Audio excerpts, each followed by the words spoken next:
there is no such thing as hair training. Wash it every day. Currently, there are people who are very confused about what shampoos they should use.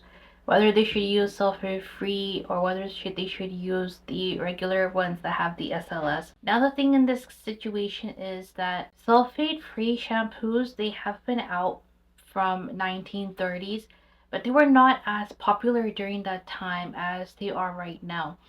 Back in the 1930s, 40s, 50s, and even the times when my parents were born in the 1950s, you would normally hear people use hand soap to wash their hair. And when they used to use hand soap to wash their hair, they had less hair fall, they had less hair damage. And the reason for that is because when you use a sulfate-free shampoo, the thing that happens is your hair starts to dry out a lot more compared to when you use shampoos that have SLS ingredients. Now the reason for this is because if they take out SLS ingredients and they make sulfate-free shampoos, that means they will have to incorporate other ingredients to replace those ingredients to clean the hair, right? So it's just like sugar. When a company takes out regular white table sugar from their ingredients, and they have to replace it with stevia, monk fruit, or other types of sugars, which actually spike your blood glucose levels higher. So similarly, when companies use sulfate-free shampoos, when they create sulfate-free shampoos, they have to add certain ingredients which are actually more damaging to your scalp and to your hair than you actually realize. If you are using a regular shampoo that has SLS ingredients and then use a sulfate-free shampoo that has no parabens, no silicones, no sulfates, and when you experiment between these two shampoos, you will notice that when you use shampoos that are sulfate-free, your hair seems to be a lot drier. It seems to be dehydrated. It seems to be like straw-like, and it starts to get really, really frizzy. Currently, a lot of people are struggling with this problem that their hair is extremely frizzy. People are struggling with what products they should use for frizzy hair, why their hair looks a certain way. And the reason for this is because we have overcomplicated everything. We don't need to use the sulfate-free shampoo because SLS ingredients that are in shampoos are usually 1% or less in shampoos, which is not going to harm your scalp at all. It's not going to harm your hair. Even if you are using shampoos with silicones in it and sulfates, and then you start to use hard water cleansing shampoos that have chelating agents, your hair is gonna look a lot better because the chelating agents in certain hard water shampoos, they're gonna get rid of the buildup that is getting created from the hard water, right? And then the silicones, and it's gonna get rid of all of that buildup. And then on the other hand, you're using a SLS shampoo, which helps to tame the frizz. It brings shininess to the hair. It brings volume. It brings moisture to the scalp, right? So this whole situation of sulfate-free shampoo, which shampoo should I use? My hair is falling a lot. These things don't really matter because shampoos do not treat your hair because they get washed off. So if you're going to use a shampoo that treats the hair, for example, ketoconazole or tersatar or Selsun Blue, then obviously you're going to use those differently, and those are for specific reasons like fungal infections, topical yeast infections, inflammation in the scalp. So those shampoos, they have to be used differently. But when you are using a regular shampoo, right, you are washing it off right away. I mean, there is no question about what shampoo should I use. I'm losing a lot of hair. No, it's not about shampoos. It's about the other topical treatments that people are using. Right, so a lot of people tend to use finasteride, minoxidil, topical minoxidil, and then currently there is a sister of minoxidil, which is Redensil. Now, Redensil and minoxidil both work the same way. If minoxidil is not working for you and bringing hair back into your bald spots, then Redensil is most likely not going to work for you. and then you will have to seek out other treatments, and you have to really look at your scalp situation. And then there is this other phenomena that's currently going around, is hair training. Okay, so there is no such thing as hair training. If you go several days without washing your hair because you are trying to train the hair, or you're trying to train the scalp, it doesn't exist. It doesn't work like that. You should be washing your hair as often as you need. Even if you have an oily scalp and you need to wash it every other day or every day, then wash it every day, because that's the only way it's going to prevent more hair loss. And when people go days without washing their hair because they want to train their hair, what is basically happening is it's causing inflammation in the scalp. And your scalp feels like it's throbbing. It feels like it's a heartbeat, and it feels painful. It actually physically feels painful, and you have to move your hair right and left because your scalp hurts so much to the point where you cannot even put your head on the pillow and sleep. And by doing this, you are only causing more damage to your scalp than you actually need to. So just go ahead and wash your hair, even if you have to wash it every day. Wash it every day, because hair is, you're not gonna lose more hair from washing it every day. It doesn't work like that. But you will lose a lot more hair if you wash it less. Because what is basically happening is your hair, so our body has testosterone, right? The testosterone converts into DHT on the scalp. When it converts to DHT, our scalp starts to get really, really oily. And then when it starts to get oily, that is when our follicle, it starts to become weak. And now when it becomes weak, it starts to miniaturize, right? It becomes smaller in size, in diameter, and then it falls out. So, in order to prevent this whole situation from testosterone converting into DHT, what you're going to do is you're just going to wash your hair. And if you have to wash it with a regular shampoo, use an SLS shampoo, that's fine. I use an SLS shampoo. I use Nioxin right now. It's completely fine. I still have new hair growth using my products, and it's not going to harm you. And actually, my scalp feels better when I use a regular shampoo compared to a sulfate-free shampoo. And then the every other day I will use a hard water shampoo that has chelating agents. Get rid of this confusion on what shampoo to use and how often should I wash my hair. You wash your hair as often as you need. If your scalp is not getting oily, and if you feel like your scalp is not dirty, even in the full week, you don't have to wash. Just wash it once a week. But if you feel like your scalp is getting oily and dirty the very next day, then wash your hair every single day. I wash my hair every single day only because I exercise. And when you exercise, right, this is the other thing that a lot of people, they don't take this seriously, and therefore they are losing a lot more hair more rapidly.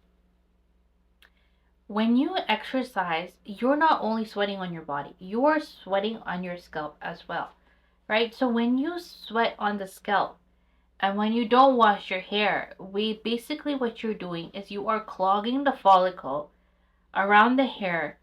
And because that follicle is clogged, that's constantly sitting into your scalp until your next wash.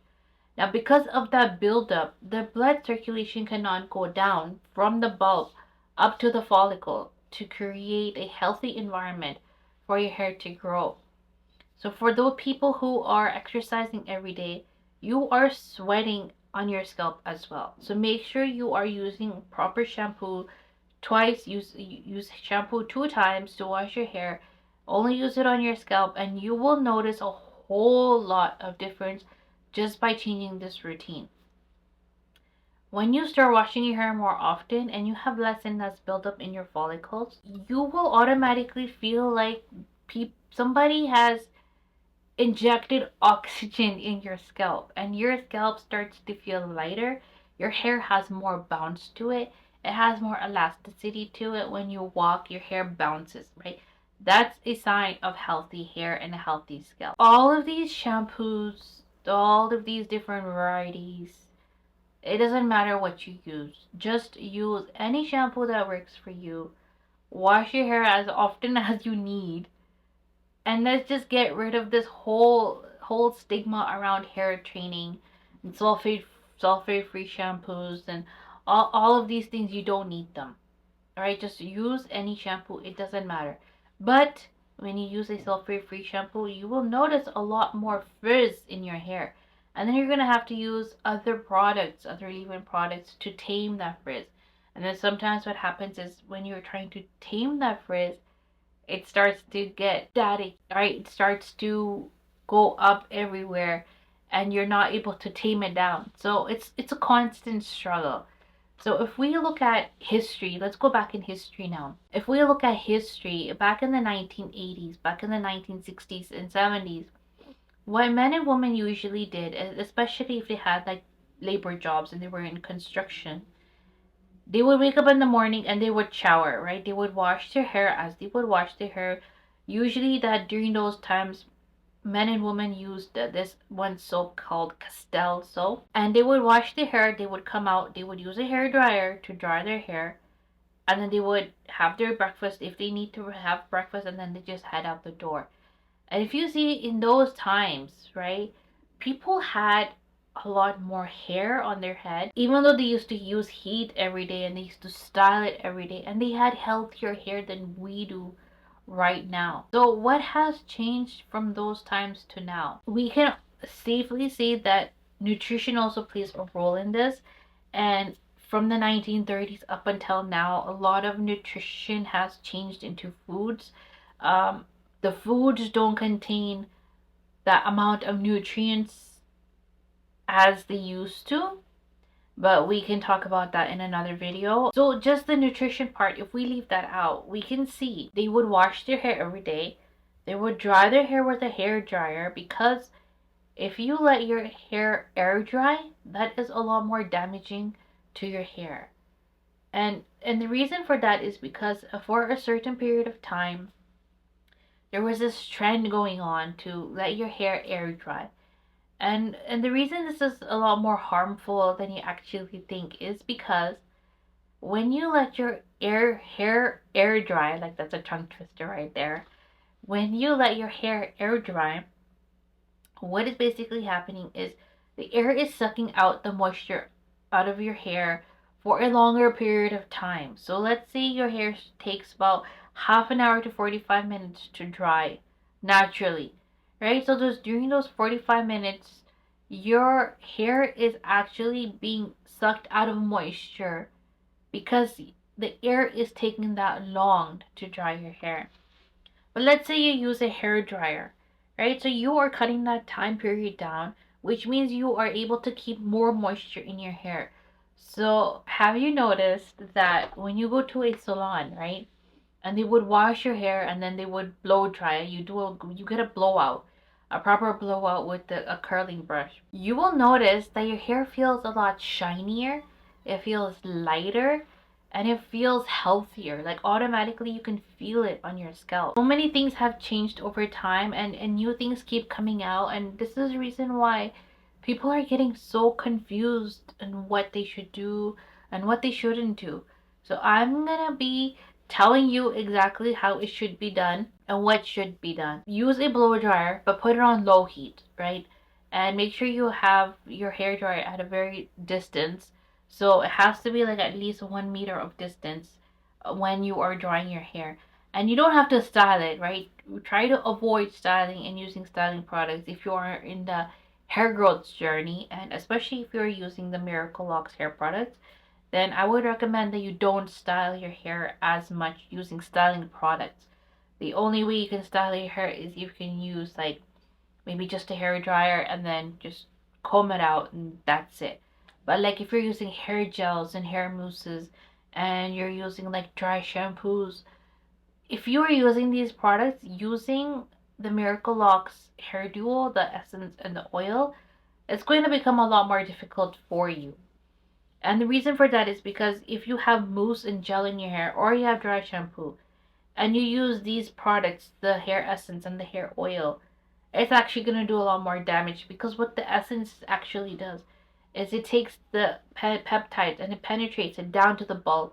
So what is basically happening is, if because you have used dry shampoo or you've used hair gel Now that's being taken down to the hair bulk, and that's actually causing more damage than you actually need. So when you are in the hair growth journey, avoid hair products. Every hair product you can avoid it at all costs. Avoid styling it too much, like straightening and keratin treatments and Botox treatments, and don't do all of that in the growth stage, right? Do that after you've reached your goal. And this is where I'm gonna leave this today. We're gonna talk about nutrition in the next video, and we're going to be talking about the importance of hair. Actually, people don't understand how hair is just so important. Like, people don't look at the deeper level and how it actually is not just a personality thing, but it goes a lot deeper. So in the next two videos, we're going to be discussing that in our podcast. So I hope that I've clarified everything, but if you have any questions, put them in the comments section below, and then we can go ahead and talk about further things and really clarify all the confusion that you have about hair, hair growth, hair loss, hair scalp problems, internal problems related to the scalp. Like, we want to clear everything. So this is going to be the only channel that you ever need to watch in order to understand everything related to hair.